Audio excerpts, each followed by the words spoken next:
Merry meet, guys. Welcome back to Witches of the Moon. I am your Wednesday host, Houston, and this week we are talking about group work versus solitary work. Sorry, my nose itches. And I wanted to share my points of view on that. For me, I enjoy doing my spell work by myself. Because in my opinion, in my experience, it's really hard.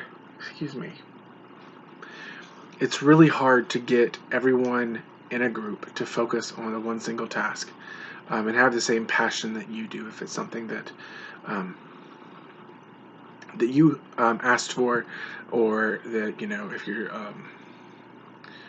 it's just super difficult to get the group mind, in my opinion, and from my experience, it's super difficult.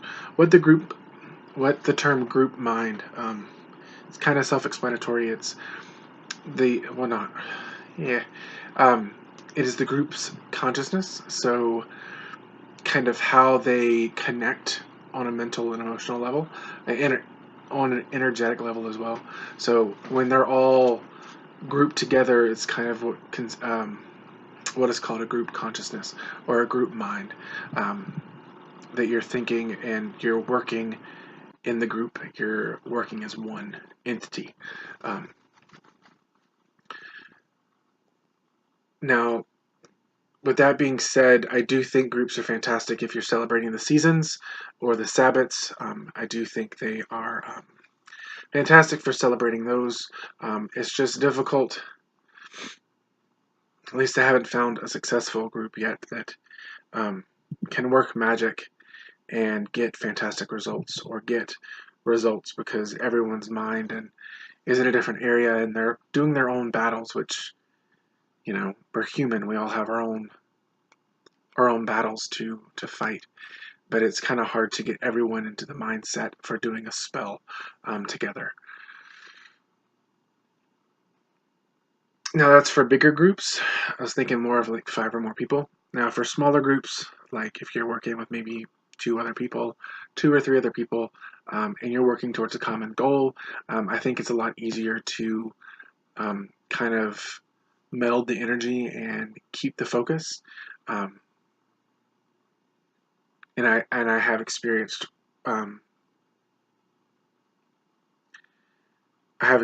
great results from working with 2 or 3 people. It's just that bigger groups, I find that the energy is very frayed. It's just scattered everywhere. It's not really focused onto one goal.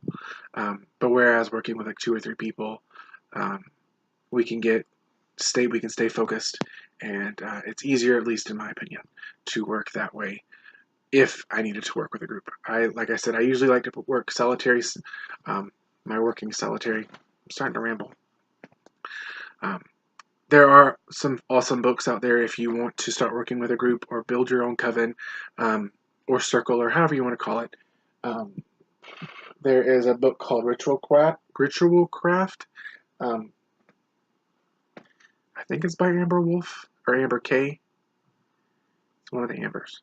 I believe so. But you can Google Ritual Craft. It's a big purple book. I highly recommend it to anyone who is wanting to start their own group, or wanting to understand a little bit more about group dynamics and group ritual. There is a more scientific book. I don't have it anymore because I had it for class, and it was in my opinion, it was a very scientific and not esoteric read. So I got rid of it once I left the group. I was part of a group, and we had classes and stuff, and this was part of one of the required readings. It was a 2-book series. One was Pagan Spirituality, which was a pretty good book, and the other one was Spell Crafting for Covens. I don't think I have it. Sorry, I have bookcases to both sides, so I was trying to see if I still have it or not. I don't think I do.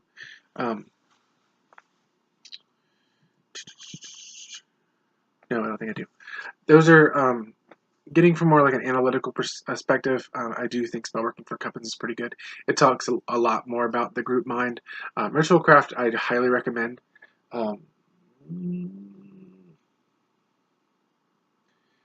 I think there's any other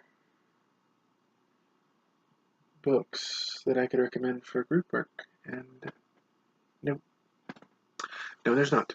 So, any books on Sabbats, I believe would be highly helpful, since a lot of groups meet just for the Sabbats or the full moon, or you may meet for teaching. There's a couple books on how to teach witchcraft in Wicca, um, but I do think that some awe-inspiring magic can come out of a group if they are focused enough. Like I said earlier, it's not my experience to where the group was ever focused enough to create awe-inspiring magic. I'm not saying that you can't do it. You totally can. It's just in my experience that hasn't happened. So I can only speak from my experience, and I can speak from historical stuff that I've read, for like a history of working in covens and stuff like that. There has been fantastic magic, awe-inspiring magic performed by groups of people in covens that are closely knitted together. And the examples of such just lost. This went out derailed. Well, but I also think that even though you can get awe-inspiring magic out of a group, you can do awe-inspiring magic yourself if you have the focus, if you have the tools, if you need them. If you need them to focus, use the tools. If you don't need them to focus, you can create awe-inspiring magic with just yourself and a few other things if need be.